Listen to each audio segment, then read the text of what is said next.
بسم الله الرحمن الرحيم. وعن جرير بن عبد الله بن البجلي رضي الله عنه قال: كنا عند النبي صلى الله عليه وسلم فنظر إلى القمر ليلة البدر فقال: إنكم سترون ربكم كما ترون هذا القمر لا تضامون في رؤيته فإن استطعتم ألا تغلبوا على صلاة قبل طلوع الشمس وقبل غروبها فافعلوا. متفق عليه. وفي رواية فنظر إلى القمر ليلة 14. حضرت جریر بن عبداللہ بجلی رضی اللہ عنہ سے مروی ہے، فرماتے ہیں کہ ہم رسول اللہ صلی اللہ علیہ وسلم کے پاس تھے.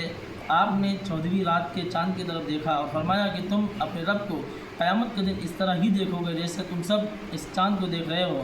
تم کو اس کے دیکھنے میں کوئی تکلیف محسوس نہیں ہو رہی. بس اگر تم اس بات کی طاقت رکھتے ہو کہ تم سورج کے طلوع ہونے سے پہلے اور سورج کے غروب ہونے سے پہلے کی نماز ادا کرنے میں مغلوب نہ ہو سکو، یعنی وہ تم سے چھوٹنے نہ پائیں، تو تم ضرور ایسا کرو.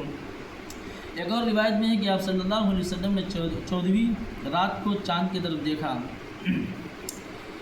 اس حدیث میں بھی اللہ کے نبی صلی اللہ علیہ وسلم نماز عصر اور نماز فجر کی فضیلت اور اہمیت بیان فرما رہے ہیں. یعنی جس شخص نے نماز فجر کی مداومت اور نماز عصر کی مداومت یعنی ہمیشگی اختیار کی، یعنی ان دو نمازوں کو بہت ہی کثرت سے پڑھا اور اللہ سبحانہ و تعالیٰ کی رضا چاہی، تو اللہ سبحانہ و تعالیٰ اس کو قیامت کے دن اپنی دیدار سے مشرف فرمائیں گے. اور ان کا اللہ سبحانہ و تعالیٰ کا جو دیدار ہوگا وہ صرف مومنین کے لیے ہوگا، کافرین کے لیے نہیں ہوگا، یعنی کافروں کے لیے نہیں ہوگا. جیسا کہ قرآن میں ہے کہ کلا انہم عن ربہم یومئذ لمحجوبون، یعنی اللہ سبحانہ و تعالیٰ یہ فرما رہا ہے کہ اپنے رب کے دیدار سے جو لوگ محجوبون ہوں گے، یعنی محروم کر دیے جائیں گے، آڑ لگا دی جائے گی. صرف مومنین ہی اللہ سبحانہ و تعالیٰ کو دیکھ پائیں گے، اور دیکھیں گے بھی اس طرح واضح اور صاف انداز میں جس طرح 14ویں کا چاند تم کو نظر آتا ہے. لا تضامون فی رؤیتہ، یعنی چاند کو دیکھنے میں کسی قسم کی دشواری اور مشقت تم کو اٹھانی نہیں پڑتی ہے. ایسے ہی اللہ سبحانہ و تعالیٰ کی رؤیت اور اللہ سبحانہ و تعالیٰ کے دیدار تم کو نصیب ہوگا اس وقت جب تم نمازوں کی پابندی اختیار کرنے والے ہوں گے. اور دو نمازوں کا ذکر کر کے اللہ کے نبی صلی اللہ علیہ وسلم نے 5 نمازوں کا ذکر گویا کر دیا، اس لیے کہ ان 2 نمازوں کو پڑھنے میں انسان تساہل سے کام لیتا ہے اور سستی اختیار کر جاتا ہے.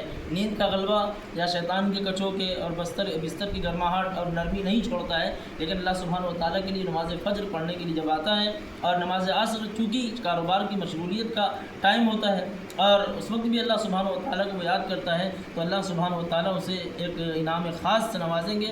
للذین احسنوا الحسنى وزیادہ، جس کا اللہ سبحانہ و تعالیٰ نے ذکر فرمایا کہ مومنین کے لیے یعنی اچھے اعمال کرنے والوں کے لیے حسنہ بھی ہوگی، یعنی جنت بھی ہوگی، وہ زیادہ اور مزید بھی ہو گیا. یعنی مزید کیا ہوگا؟ یہی اللہ سبحانہ و تعالیٰ کا دیدار ہوگا. یہ اللہ کے نبی صلی اللہ علیہ وسلم کی حدیث کا مطلب ہے اور معنی ہے.